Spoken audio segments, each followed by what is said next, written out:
নমস্কার, আমি পূজা। আজ আপনাদের সামনে এক অন্যরকম ভিডিও তুলে ধরলাম। যে বাচ্চাটাকে আপনারা দেখতে পাচ্ছেন, এর নাম দীপায়ন সাহা। তার বাড়ি হচ্ছে নদিয়াতে।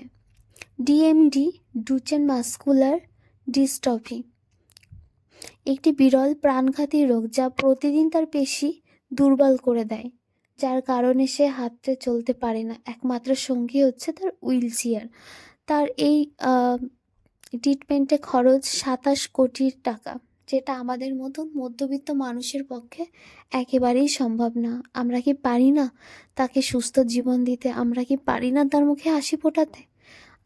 আমরা তো অনেক টাকায় কত না কতভাবেই খরচ করি। আপনাদের কাছে একটাই অনুরোধ, আমরা যদি ওকে সাহায্য করি, যার যতটা সামর্থ্য, সাহায্য করলে ও হয়তো নতুন একটা জীবন পাবে, ওর মুখে হাসি ফুটবে, ও দৌড়াতে পারবে, চলতে পারবে।